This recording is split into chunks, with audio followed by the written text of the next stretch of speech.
O tempo não é uma linha reta, mas um abismo. Escondido nas entrelinhas de um dos textos mais antigos da humanidade, não reside apenas um mito religioso, mas uma equação matemática e espiritual. O que chamamos de Gênese pode ser, na verdade, o registro de uma engenharia cósmica que a ciência moderna está apenas começando a tatear. 6 dias? Ou 6 eras de uma escada infinita? Não falaremos de 6 dias como cronologia, mas como degraus de uma escada infinita e uma poesia cósmica. Prepare-se. Não estamos apenas olhando para o passado do universo, estamos olhando para o nosso próprio código-fonte. Te convido a ficar comigo até o fim. Aproveite para se inscrever no canal, deixar seu like, compartilhar com aquele amigo que precisa saber um pouco mais sobre esse assunto. Te convido a conhecer a playlist Mistério da Bíblia e da Criação. Está entrando uma trilogia fantástica lá. Acesse. Eu sou a Mari e você está no canal Palavra Cria. No começo criou Deus o céu e a terra. A terra era uniforme e inteiramente nua.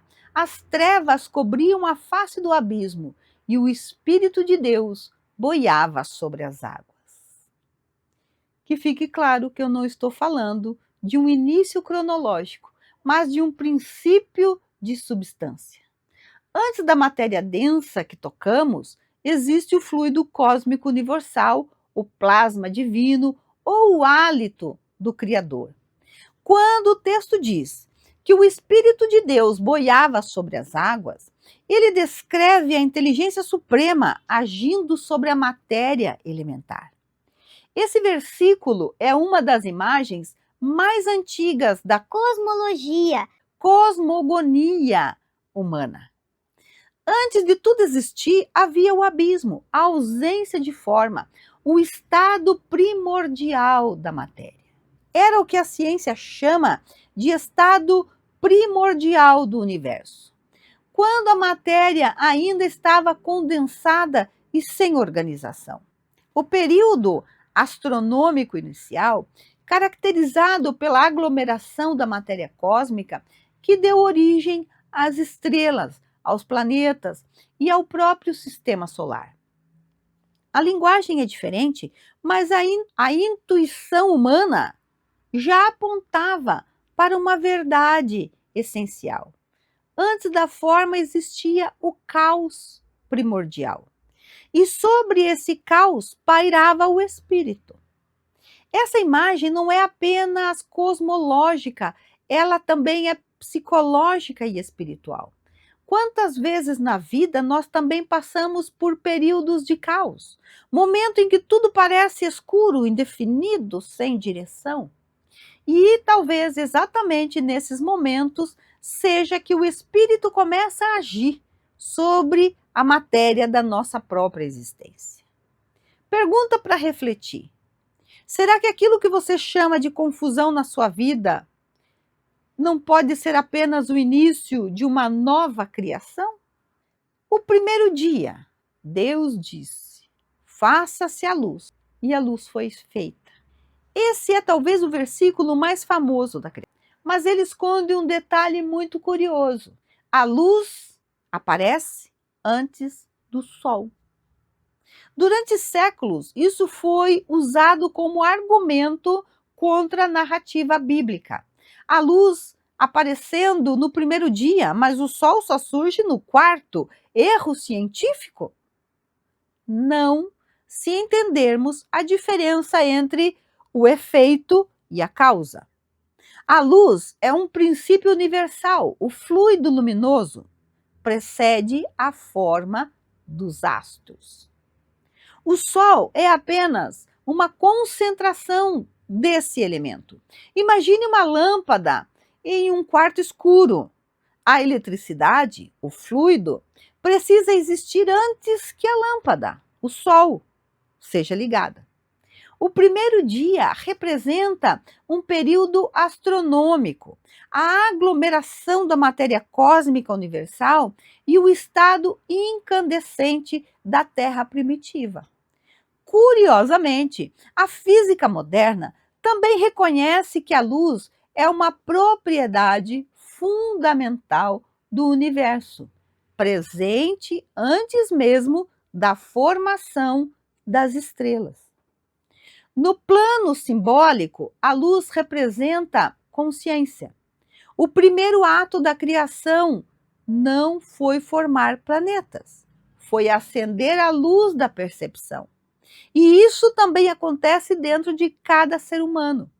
A transformação de uma vida começa quando algo se ilumina dentro de nós. Uma ideia, uma percepção, uma verdade que antes estava escondida. Uma pergunta importante: qual foi a luz que mudou a sua vida? O segundo dia, o firmamento. Disse Deus também: faça-se o firmamento no meio das águas, e que ele separe das águas as águas. E Deus fez o firmamento e separou as águas que estavam debaixo do firmamento das que estavam acima do firmamento. Na visão antiga, o céu era entendido como uma espécie de abóboda sólida, separando as águas superiores das inferiores. O segundo dia corresponde ao período em que a atmosfera da Terra começou a se organizar. As águas acima eram os vapores imensos que cobriam o globo incandescente. As águas abaixo eram os oceanos primitivos se formando no resfriamento da crosta. E a separação é entre o denso e o sutil. Simbolicamente, essa separação tem um significado profundo. Ela representa organização. O caos começa a ganhar estrutura.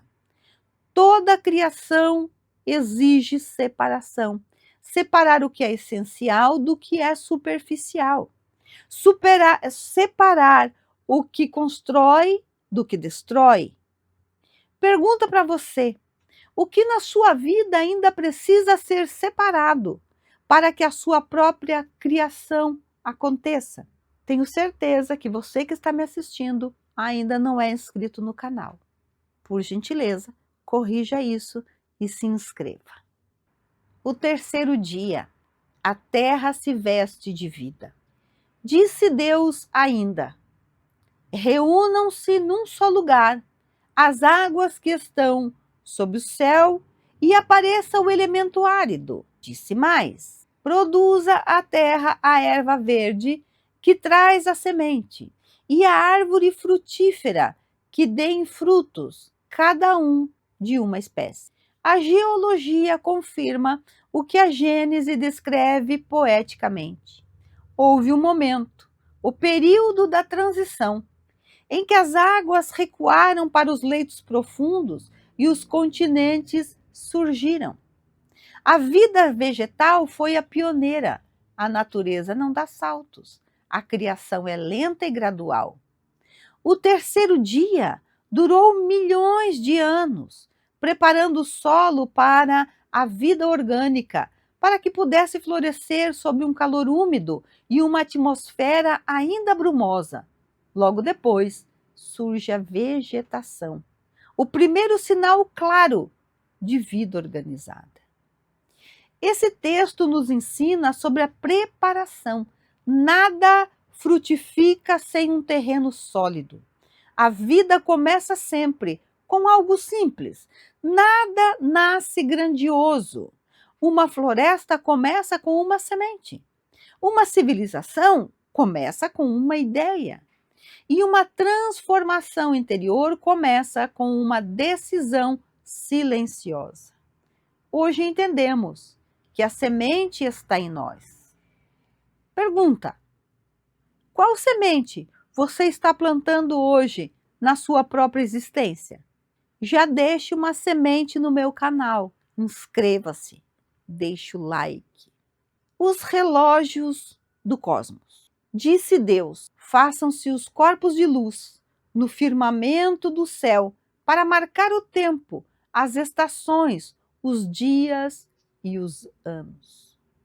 O quarto dia não é uma criação física do Sol e da Lua, mas o momento em que a atmosfera terrestre se tornou límpida o suficiente para que eles fossem vistos da superfície. Aqui surgem os grandes marcadores do tempo: Sol, Lua e estrelas. Eles não servem apenas para iluminar, eles organizam o ritmo da vida. O caos atmosférico deu lugar à regularidade das estações, dos dias, dos meses. Civilizações inteiras foram construídas olhando para o céu. Para o homem antigo, o Sol e a Lua eram deuses. A Gênese retira a divindade desses astros e os coloca como servos do tempo humano. Psicologicamente, isso marca a nossa entrada na percepção da finitude. Sem ritmo, a vida se perde. Sem ciclos, não existe crescimento. A natureza ensina algo essencial. Tudo tem um tempo. Tempo de plantar, de crescer e de colher. Pergunta: como você tem usado os seus sinais para marcar o tempo? Você é escravo do relógio ou mestre das suas estações internas? Aproveite para se inscrever no canal, deixar o like e compartilhar este vídeo. O quinto dia, a vida animal. Produzam as águas, animais vivos que nadem e os pássaros que voam sobre a terra. Aqui aparece a diversidade da vida animal: peixes, aves, movimento. O planeta finalmente se torna um mundo vivo. A evolução biológica começa a ganhar complexidade e a vontade divina em movimento. A biodiversidade é a prova de que Deus cria através da variedade, não da repetição. A vida é movimento. Nada que está vivo permanece estático. Quem para, começa a morrer espiritualmente. Em quais áreas da sua vida você ainda está apenas nadando conforme a correnteza? E em quais você já aprendeu a voar acima dos problemas? Gostaria de te ouvir. O projeto antropomórfico do limo à ética. Façamos o homem à nossa imagem e semelhança. O Senhor Deus formou, pois, o homem do limo da terra e lhe espalhou sobre o rosto um sopro de vida. O homem surge por último. Esse é o ponto crucial. Dizer que o homem veio do limo da terra é cientificamente exato. Nosso corpo é composto pelos mesmos elementos da matéria inorgânica, mas o diferencial é o sopro. O sopro é a entrada da inteligência e do potencial criador no sistema. O espírito não surge do nada. Ele é uma criação da vontade de Deus, dotado de atributos necessários para compreender a obra da criação. A imagem e semelhança não é física, pois Deus é incorpóreo. É uma semelhança em inteligência e potencial criador. Espiritualmente, somos criados simples e ignorantes, mas com o destino da perfeição. Um ponto crucial: a alegoria da mulher formada da costela de Adão. A mulher é da mesma natureza que o homem, igual perante Deus. Não é uma criatura à parte, mas uma companheira de jornada. O ser humano é matéria e espírito, terra e infinito, corpo e consciência. Talvez seja por isso que carregamos duas forças dentro de nós. Uma que nos prende ao mundo material e outra que nos chama para algo maior. Pergunta final: você tem se identificado mais com o limo, seus desejos materiais, ou com o sopro, a sua essência eterna e ética? E há mais uma pergunta: já se inscreveu no canal? Já deixou o like? Não? Por gentileza, faça isso. Estou agradecendo já. O sétimo dia.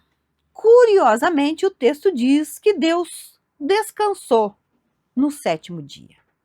No entanto, o sétimo dia não terminou. Ele não é uma pausa no calendário, mas um estado espiritual permanente. Chegamos ao ponto que muitos confundem. O texto bíblico diz que Deus repousou no sétimo dia.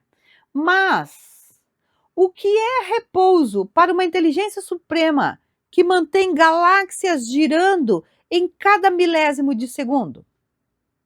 O sétimo dia não é um período cronológico de 24 horas. Ele é um estado espiritual permanente. 7 é o número da totalidade, é o número do homem em busca do divino. O sétimo dia é o tempo da nossa maturidade espiritual.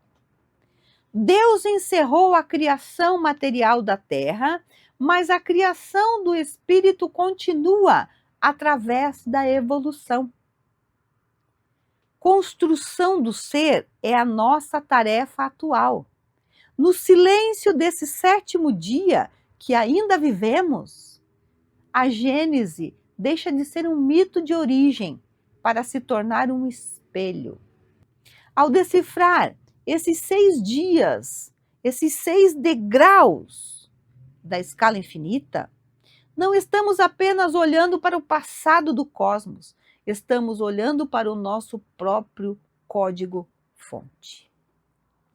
Deus repousa na perfeição das suas leis, enquanto nós trabalhamos para nos alinhar a elas.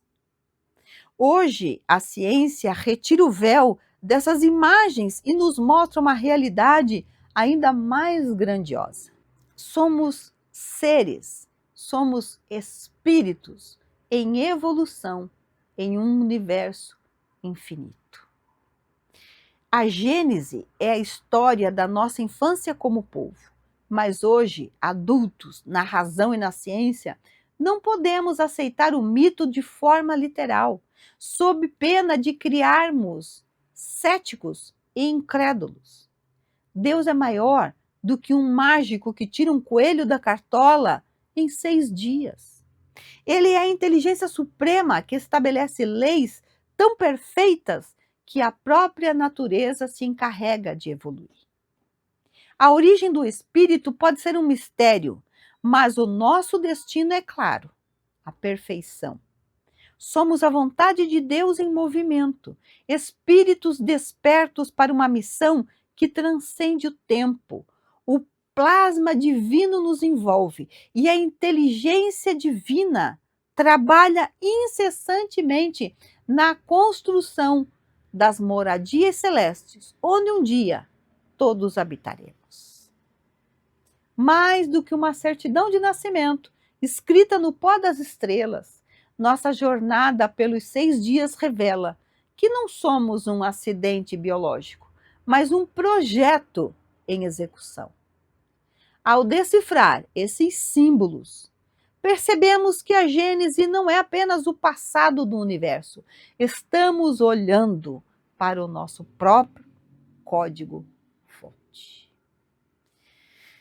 Se esse conteúdo fez sentido para você e te ajudou a enxergar a criação sob uma nova luz, deixe seu like, se inscreva no canal, compartilhe esse vídeo com quem também busca as respostas por trás do invisível. Porque entender a criação é o primeiro passo para entender a nós mesmos. Eu sou a Mari e nos vemos no próximo mistério. Até!